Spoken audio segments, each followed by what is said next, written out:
Co-creators, what's going on? Saturday night, working late, trying to make it happen. Hope you had a wonderful, beautiful, fantastic day. Um, just wanted to check in with you right quick, see how you were doing, see how things are working out for you. Hopefully things are going good, going smooth, going delightful, going wonderful, fantastic, lovely, stupendous, all of that good stuff. Oh Lord. Anyway, how you doing? How you doing? I got the fan on. I don't need the fan on. Just the light. All right. Anyway, my co-creators, just wanted to check in with you. You know, every day when I get up in the morning, well, not every day, but I try to when I get up in the morning, I try to I got a whiteboard in my bedroom, and I try to write down an intention or an idea for the day. And today I wrote down when I got up, it says,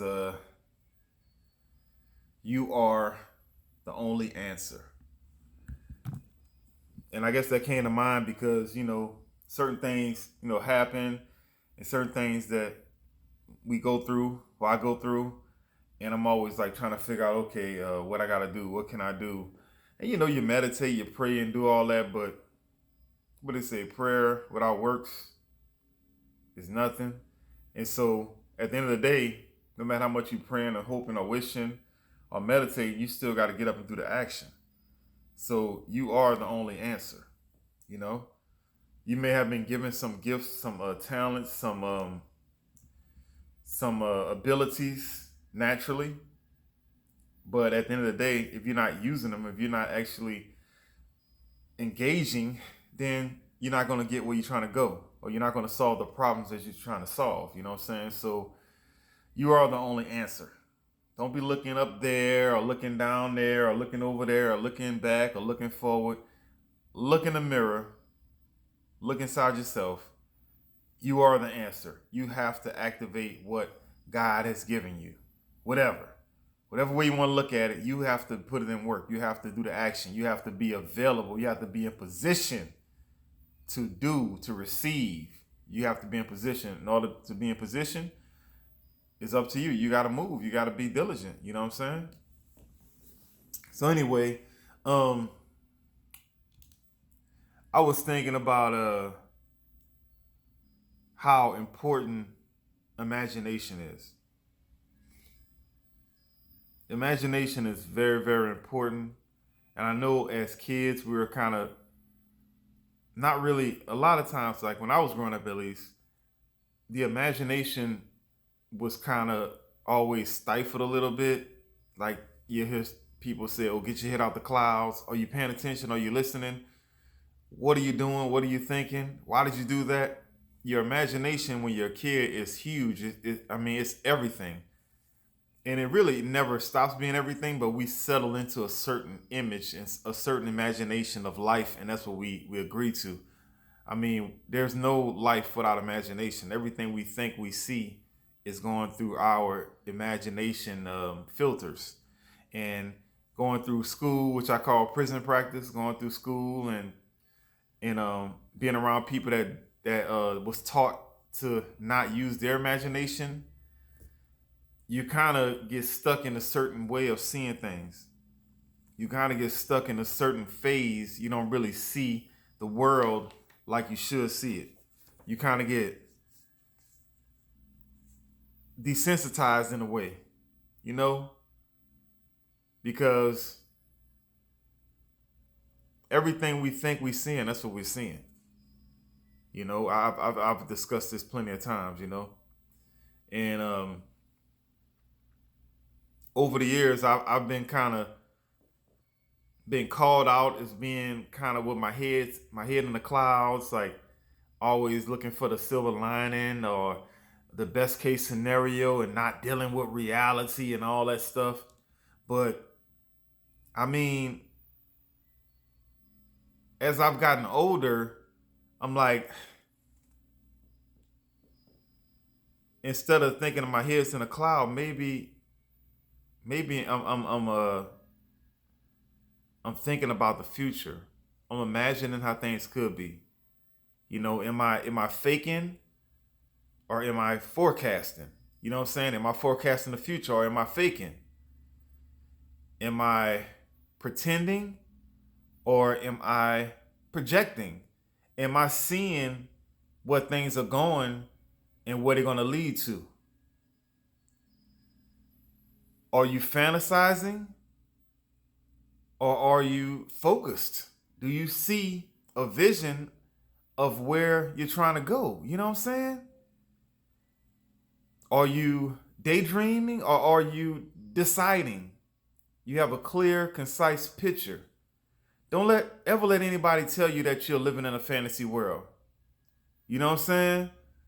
I'd rather be daydreaming than doubting. You know what I'm saying? I'd rather be keeping my head in the clouds than keeping my head in the dirt. You know, I'd rather always project a positive outlook than be stuck thinking about the worst case scenario all the time. And I know we want to prepare. I know we want to be prepared for the worst case scenario.